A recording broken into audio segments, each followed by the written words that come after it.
जी नमस्कार। हेलो दोस्तों, आज हम बात करने वाले हैं इस वीडियो में हमारी प्रेमचंद की कहानी दो बैलों की कथा की दूसरे भाग की। तो चलिए आज की इस कहानी की शुरुआत करते हैं। कहानी शुरुआत करने से पहले आप हमारे चैनल को सब्सक्राइब जरूर करें। अगर आपने हमारे चैनल को अभी तक सब्सक्राइब नहीं किया तो जल्द से जल्द कर लें ताकि आने वाले हर वीडियोज़ की लेटेस्ट अपडेट आपको मिलती रहे। तो चलिए फ्रेंड्स, हम अगले कहानी के भाग को समझते हैं। जब बैल को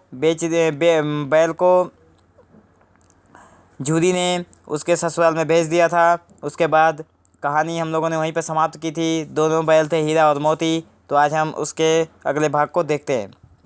संध्या समय दोनों बैल अपने नए स्थान पर पहुंचे। दिन भर के भूखे थे, लेकिन जब नाद में लगाए गए तो एक ने भी उसमें मुंह न डाला। दिल भारी हो उठा रहा था। जिसे उन्होंने अपना घर समझ रखा था, आज वह उनसे छूट गया था। एक नया घर, नया गांव, नए आदमी उन्हें बेगानों से लगते थे। दोनों ने अपनी मुख भाषा में सलाह की, एक दूसरे की कनखियों से देखा और लेट गए।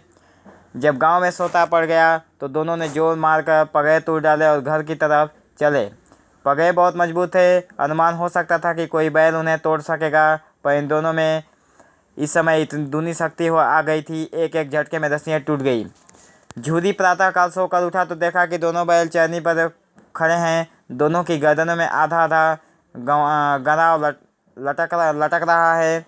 घुटने तक पाँव कीचड़ से भरे हुए हैं। दोनों की आंखों में विद्रोह में स्नेह झलक रहा है। जूरी बैलों को देखकर स्नेह से गदगद हो गया। दौड़कर उन्हें गले लगा लिया। प्रेमालिंगन और चुंबन का वह दृश्य बड़ा ही मनोहर था। घर और गांव के लड़के जमा हो गए और तालियां बजा बजा कर उनका स्वागत करने लगे। गांव के इतिहास में यह घटना अभूतपूर्व न होने पर भी महत्वपूर्ण थी। बाल सभा ने निश्चय किया कि दोनों पशु वीरों की अभिनंदन पत्र देना चाहिए। कोई अपने घर से रोटियां लाया, कोई गुड़, कोई चोकर, कोई भूसी। एक बालक ने कहा, ऐसे बैल किसी के पास ना होंगे। दूसरे ने समर्थन किया, इतनी दूरी से दोनों अकेले चले आए। तीसरा बोला, बैल नहीं है, ये उस जन्म के आदमी हैं। इसका प्रतिवाद करने का किसी को साहस न हुआ। जूरी की स्त्री ने बैलों को द्वार पर देखा तो जल उठी। बोली, कैसे नमक हराम बैल हैं कि एक दिन वहाँ काम न किया, भाग खड़े हुए। थोड़ा समझ लेते हैं और आगे। जूरी अपने बैलों पर यह आक्षेप न सुन सका। नमक हराम क्यों है? 4 दाना न दिया होगा तो क्या कहते?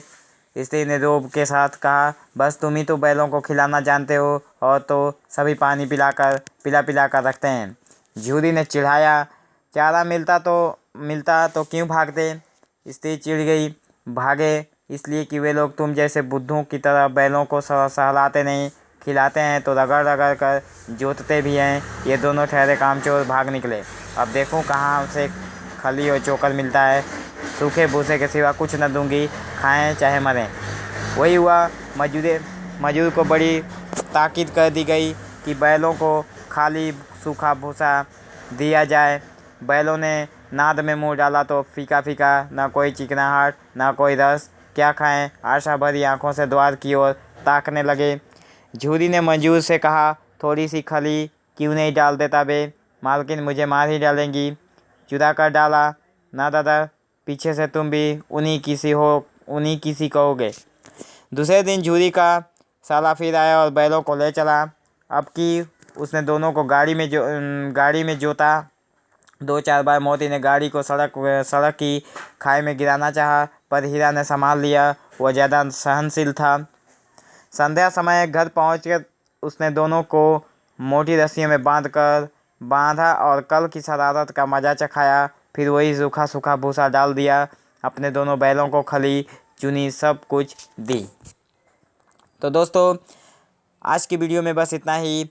इस कहानी के अगले भाग को समझने के लिए आप हमारे चैनल को सब्सक्राइब जरूर करें ताकि इसके दूसरे भाग को, तीसरे और चौथे भाग को जब भी अपलोड किया जाए उसकी नोटिफिकेशन आप तक जल्द से जल्द पहुंचे। तो बने रहिए हमारे SK एडुकेयर चैनल के साथ। तब तक के लिए धन्यवाद। Thank you for watching this video. Have an awesome day.